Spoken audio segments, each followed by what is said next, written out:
Hello, hello. Hello, Rachel. Here we are in the Weather Center once again, and we have a beautiful day out there. We got up to 77. That's actually our average high for this time of year. It's beautiful. A little windy though, and of course the issue yesterday was our brush fires around, especially Martin County. They were popping up everywhere, and if you were out late last night, and even early this morning, some spots you could smell that smoke still. They're still fighting a few flare-ups here and there, especially around Stewart. Even though the weather's nicer, it's still a little bit tricky as far as being good for fire weather, because we still have now drier weather, lower humidity, and we still have the wind around. The winds are coming down though, which is good to see, and we have 70s everywhere. We have no rain on the radar, and our drought index is still, climbs 3 or 4 points a day. So we're now above 600 in Indian River County, in Okeechobee County. We're in the high 500s for St. Lucie, and then down in Martin County we're 589 and 565 for Palm Beach. And these are average numbers for the entire county. So there's actually areas along South County from Boynton to Boca along the coastline that aren't too bad. They're probably ranging anywhere from 3 to 400, which is low for the drought index, but when you take the average of the entire county, it's high, approaching extreme. And what does this number mean? It means the top 5.5 inches of soil are bone dry. So the top limit is desert-like conditions. That's 800 for the number, and it is the top 8 inches of soil are bone dry. So that's where this number comes from, and it's very high. I haven't looked back at last year at the same time, but it's still very, very high. Veronique says, any cold on the way, Steve? Cold. Not really. Well, I mean, tonight won't be too bad. We'll get down into the 50s and 40s inland. So Wow. It'll be definitely cooler than it has been, but it warms up pretty quickly on the weekend again. There's another front on the weekend that doesn't do a whole lot, but tonight and tomorrow morning, yeah, pretty good. Not bad at all. Okay, good. Jean Marie says we're in a drought here in WNC2. So I wonder, Western North Carolina? Yeah, actually a lot of the southeast. And if you remember, a month or two ago around Dollyland and Knoxville, they had huge fires, and they're in extreme drought conditions. They're in the worst drought conditions anywhere in the country, and that's why they were popping up there. They're still in that serious situation, much worse than we are here, but we are getting close to them because we just haven't seen much in the way of rainfall. We're 50 to 60% below normal since November 1st, which is roughly 5, 6, maybe 7 inches of rain below normal, I believe. James Williams says, have always liked Steve since he first moved here. He's always at the top of his game. Cheers. Thank you, James. Veronique says, what about... $20 is in the mail. Yeah, right. Veronique says, what about rain? Rain, Saturday night.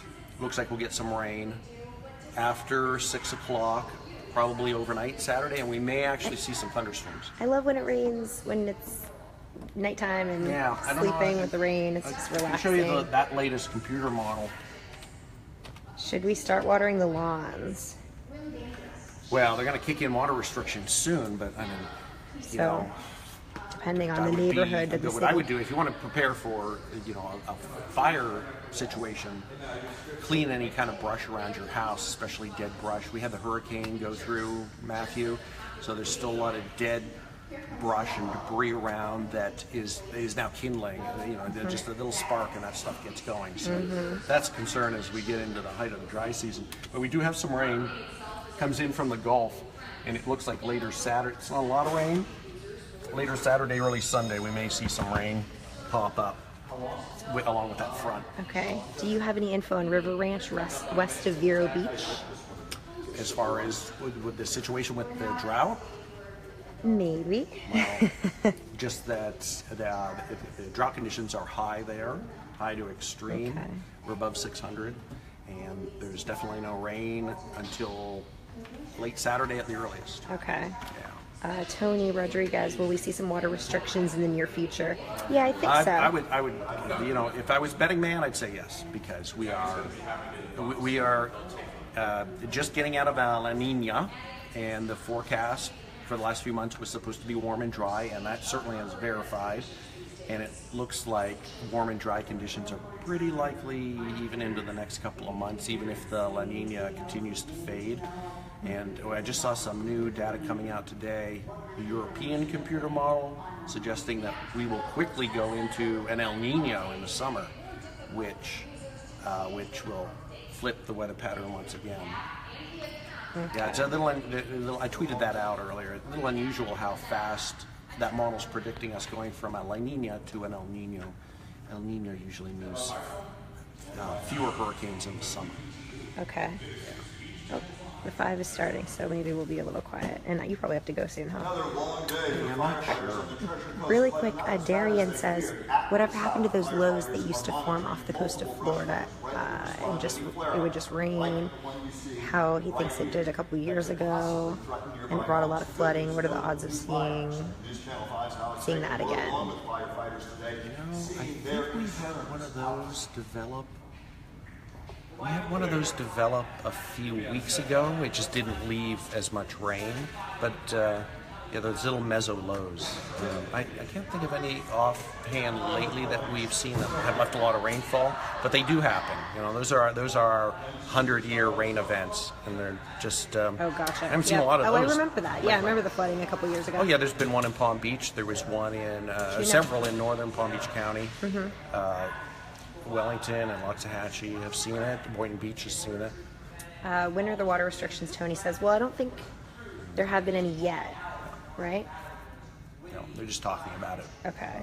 Fires. Oh, Kelly wants to know about River Ranch fires. Are there fires there now? If there are fires there now, let us know, because we are, you know, obviously we pass along all that information to the Forestry Service. Yeah. We watch their information that comes out and those emergency channels. I have to go. Okay. So. You're what, a minute out? Yeah. Do you want me to talk like for another 50 seconds? No. Do we have any news on River Ranch on the fires? The news team might. I would imagine that they would. They're all over it. So we're live we're live on TV right now. But yeah, let us know. I'm not sure if our news team knows about that or not. Okay, we have a whole team of people. Everyone. Thank you, Steve. And I'm sure we'll see you tomorrow at 4:55. Now.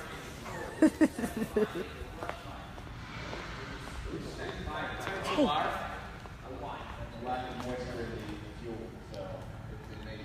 Out with firefighters on the front lines today. Alex Hagan. And Sam Smink is over there on the other side of the studio. Things looking a bit better out there today. Stand by, Michael, for 8.